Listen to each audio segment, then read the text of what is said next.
All right, so I'm gonna read everything in here, and then I'll kind of give my thoughts on things as we go. I have not read this beforehand, so this will be my first time reading it.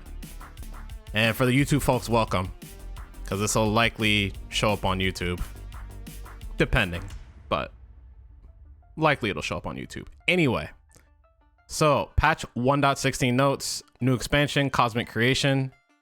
Cosmic Creation, the final expansion of Call of the Mountain, has finally arrived.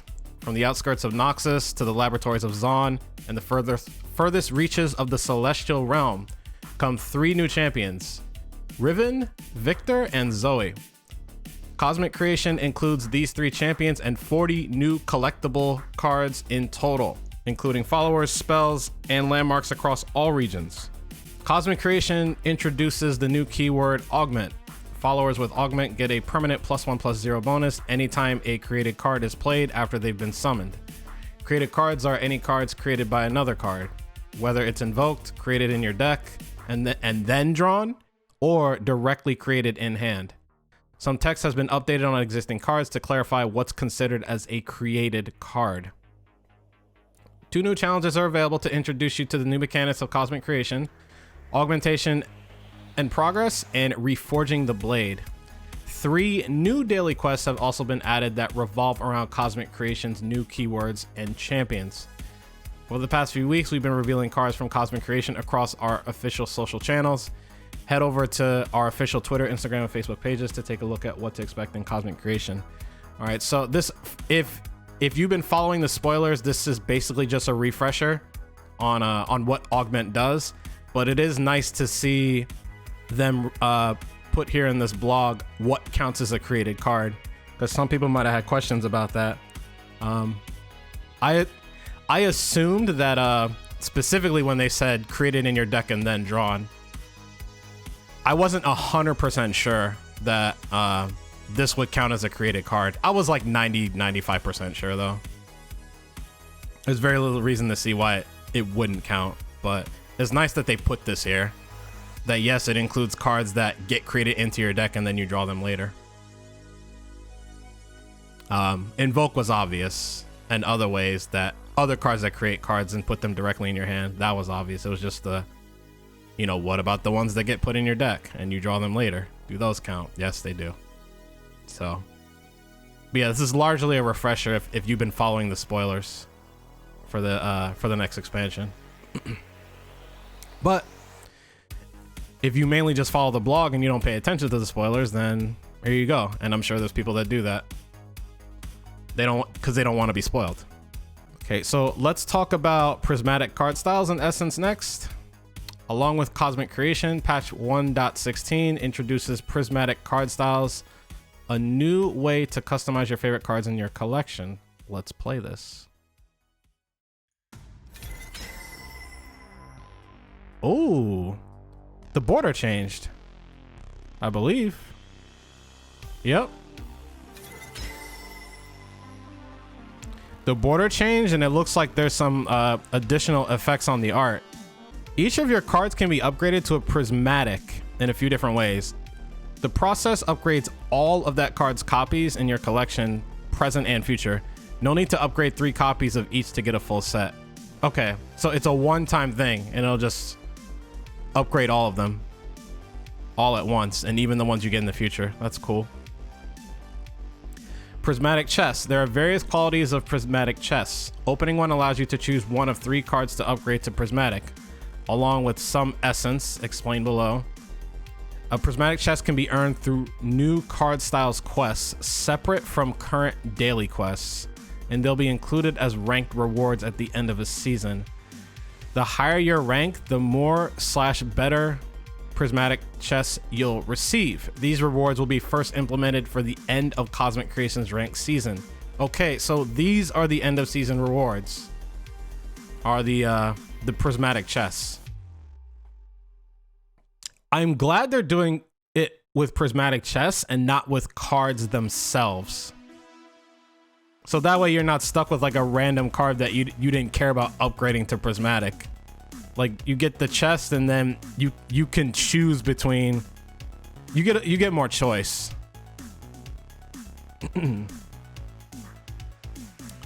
right, let's see. Essence, a new resource earnable from prismatic chests, essence pouches, and quests. Shown in the example above, essence can be used in your collection to upgrade your card of choice to a prismatic.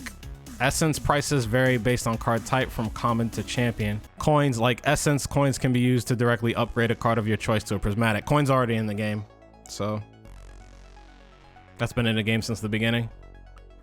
But that's cool. I like the way it sounds really nice. Sounds very, very generous towards free-to-play players, the way they're doing this. So anyone gets access to upgrading their card to a prismatic. You don't necessarily have to put out money. What's up, Sage? Shining go hard, let's go. Yeah, I'll probably just gonna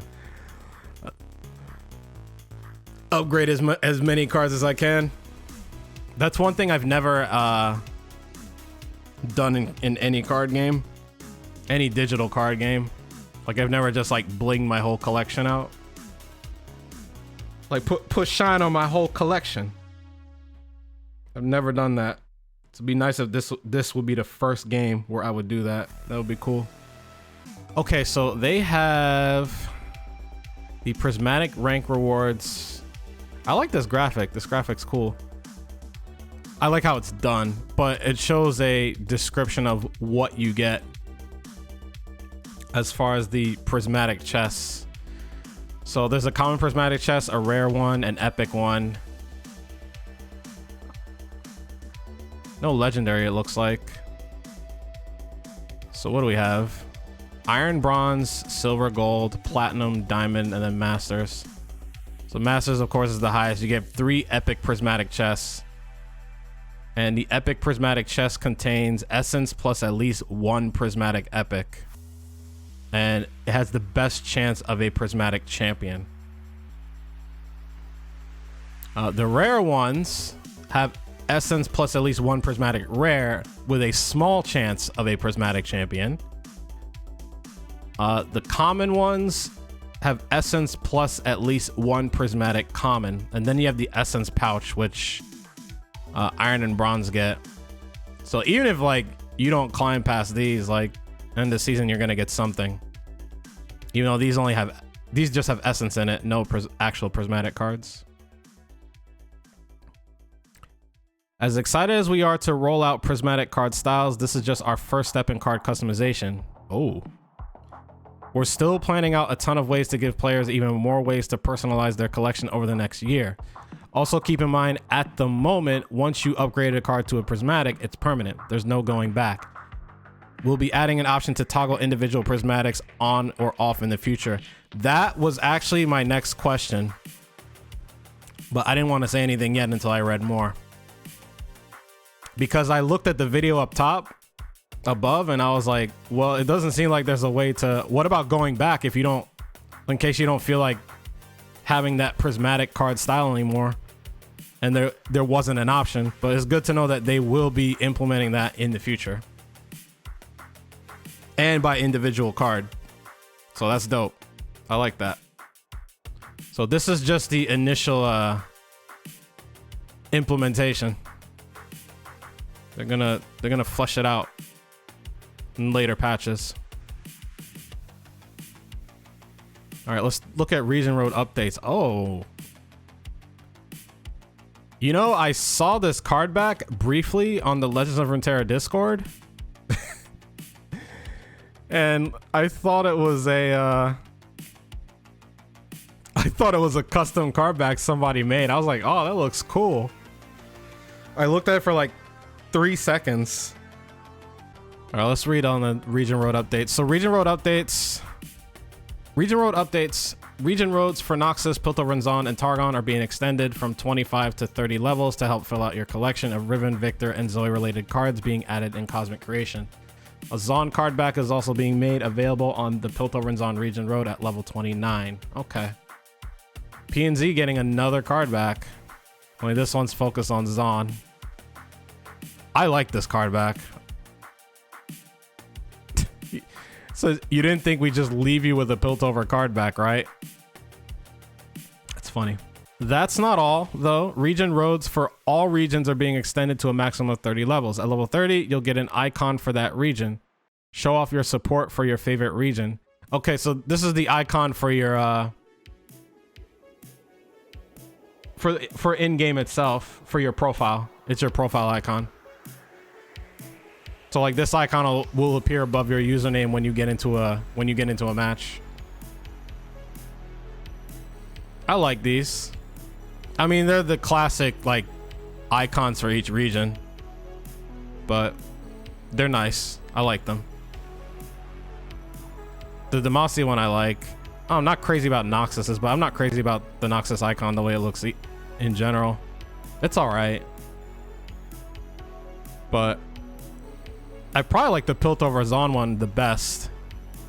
And then it's between Demacia and Targon. Ionius is okay too. I kind of like Ionius. And the rest they're not bad, but I don't like them as much as these four. Multiple holos in Yu-Gi-Oh, so we'll see. True, yeah. There are a lot of different holographic styles in Yu-Gi-Oh and other card games too. Like Pokemon had holos and then reverse holos and then, you know, that whole thing. And then even within the holos, those had their own style. Like the different patterns and stuff that they use for the holographic part. You like the new card back and board? It has a steampunk feel? Yeah, I think it does too. Oh, I haven't even seen the board yet. Speaking of, we gotta look at the board. All right, hold on. We'll read up on the lab real quick. Okay, special lab, Multilab. Heimerdinger's lab has expanded to make more room for science with 3 times the experimentation. Each experiment is a new way to play. Try them all, find your favorites, and tell us what you think. This is a permanent lab expansion. Moving forward, there will be multiple labs available at a given time. Every once in a while, one of the labs on the list will be rotated out for a new lab, so there's always something new to discover. That is dope. I like that. You can pick which lab you want to play. You're not forced to play whatever they give you. I mean, it's not a major thing. Not everybody like there's no lab streamers that I've ever seen. Like no one has like this big focus on just playing labs all day.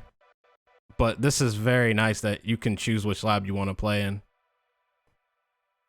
instead of having to wait until the one lab you don't want to play rotates out.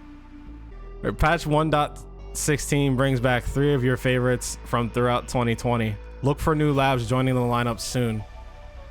From patch 1.7, quick draw, think on your feet, and find the right place to earn your victory. Each round gives you a new hand of random cost-reduced cards. Play the hand you're dealt and adapt your way to victory. From patch 1.13, Star Power, choose a pre-made deck or construct your own and take the stage with powerful special abilities. Equip yourself with one of 5 potent passives that'll change the way you play your deck. That was actually one of my favorite labs, Star Power. I really like Star Power. From patch 1.11, Journey to the Peak, battle your way to Targon's Peak with Leona or Diana. In a series of single-player battles, choose to champion the moon or the sun, select a unique special ability, and build your deck as you challenge increasingly difficult AI opponents on your client as you climb the mountain. That one I like too. I wish they could do some tweaks to it to where it was maybe slightly more challenging. Not way more challenging, but slightly more challenging. But I like the idea. I like the idea of Journey to the Peak. I thought that was a cool lab as well.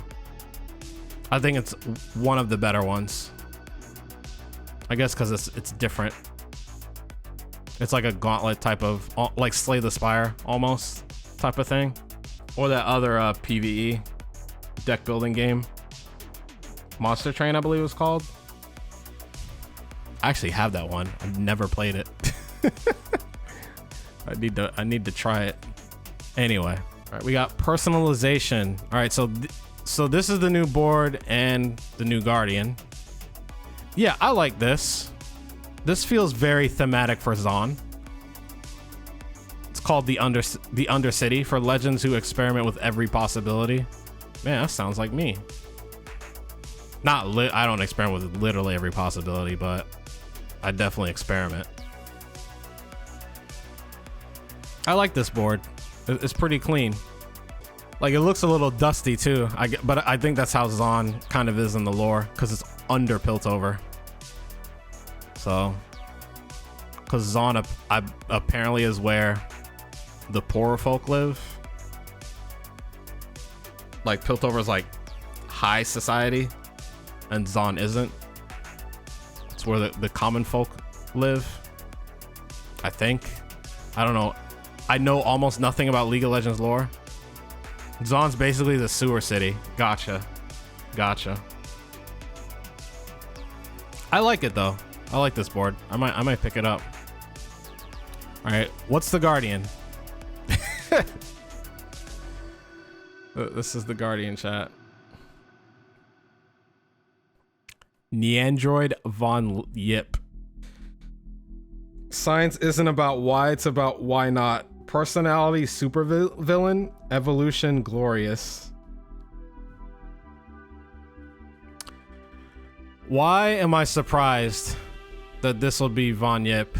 We shouldn't be surprised. It'll be another version of Von Yip and a Neandroid one. They keep doing these Nyan Cat references, man.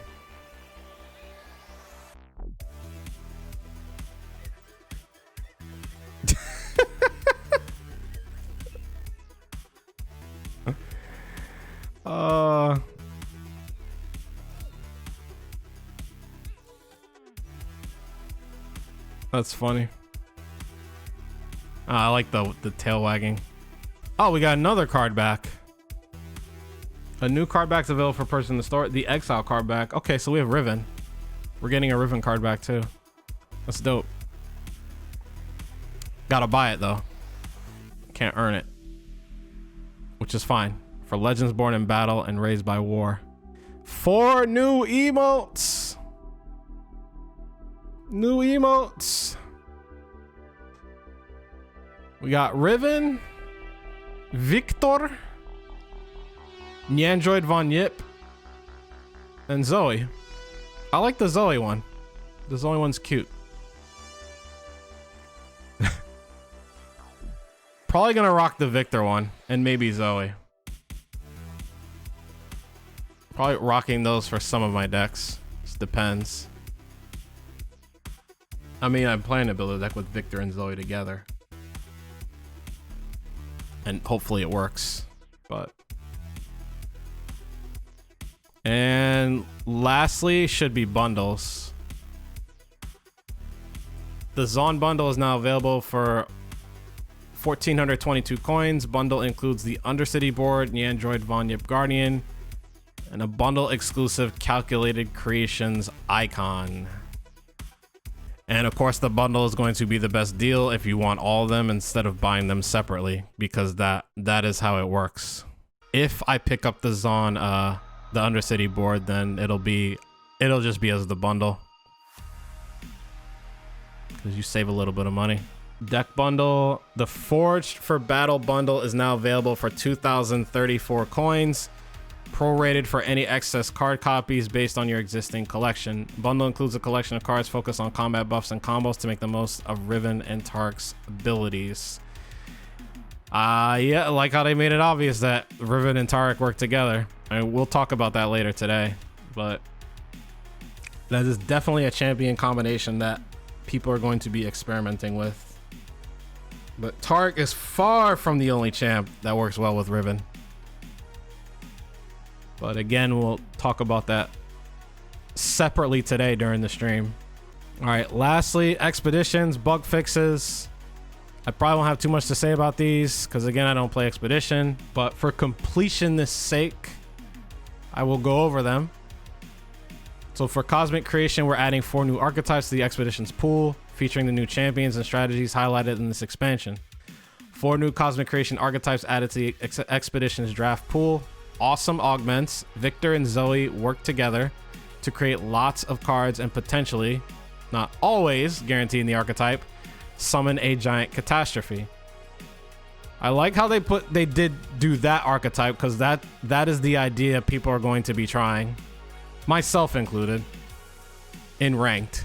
So we'll see if it actually works. Blades and buffs archetype based around enhancing your units featuring Riven and Taric. That's the other combination we talked about earlier. Augmented Assault. Bonus archetype based around Riven's blade fragments powering up Victor's augmented creations. And then Vault of Crowns. Garen and Thresh bonus archetype revolving around the Grand Plaza and Vaults of Helia. So that's pretty landmark heavy. Wow. Cosmic Creation archetypes will temporarily be 3 times as likely as they would otherwise be to appear in the initial champion picks. We'll even out these chances in a later patch. So just like last time when they did this, a new expansion came out. They the new archetypes were heavily Expedition was heavily weighted towards picking the new archetypes that they introduced, and then usually in a couple of weeks they put it back to an even amount again. Cards from Cosmic Creation have been added to various appropriate archetypes. We're also retiring 2 bonus archetypes, Cataclysm and Crimson Guard. This means that each region will have exactly 2 bonus archetypes in the Cosmic Creation format. Okay, that makes sense. Especially given Awesome Augments is basically the new Cataclysm, because that's what Cataclysm was. It also worked towards summoning a giant catastrophe. Note, active expeditions will not roll over into Cosmic Creation, and players will be forced to retire any active runs. Active trials, not those mid-draft, will be compensated normally. I think I still have an active run that I'm probably just going to end from a long time ago. See, miscellaneous, the patching upgrades mentioned in patch 1.15 will be live with patch 1.16. An additional 200 megabyte download will be required for this patch, and patching should be significantly faster for future patches.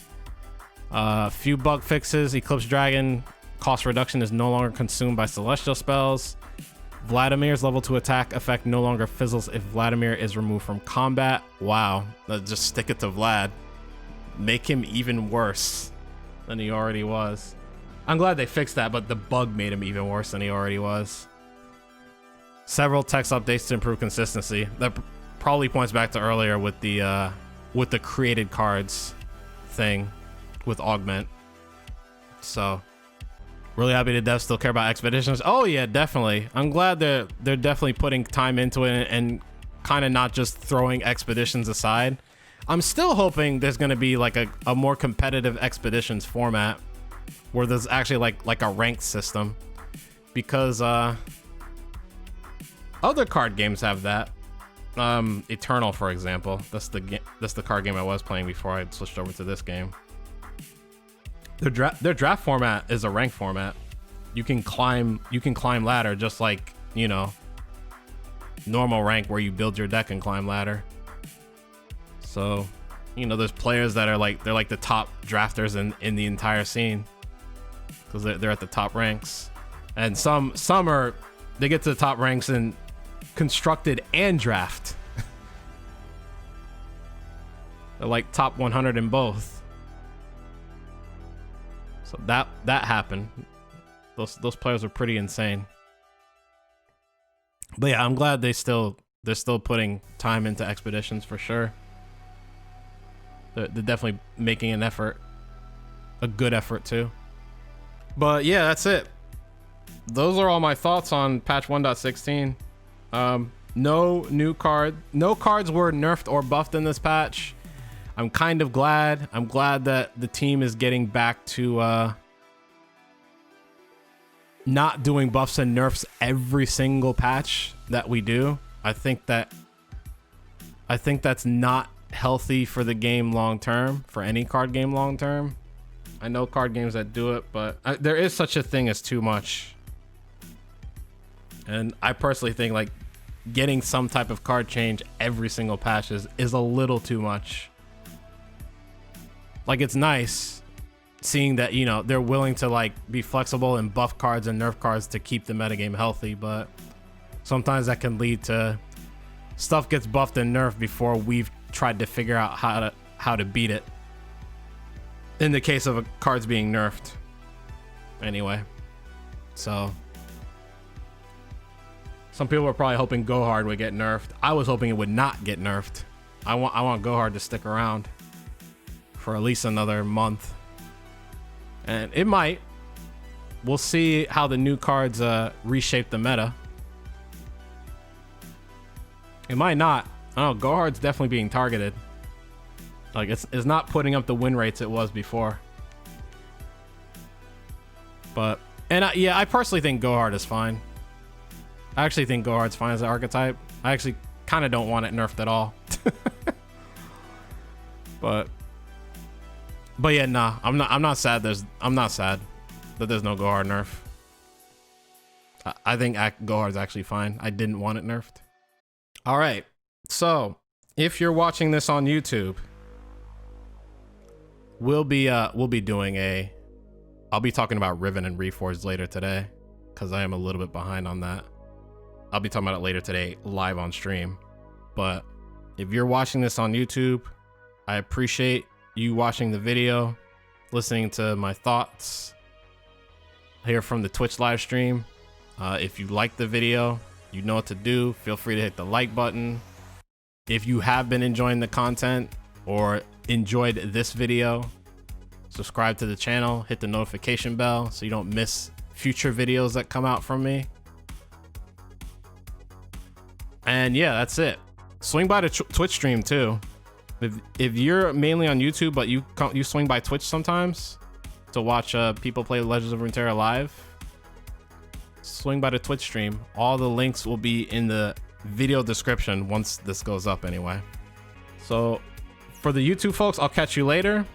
For you guys that are here on Twitch, I'm gonna get ready to switch over to some actual Legends of Runeterra gameplay.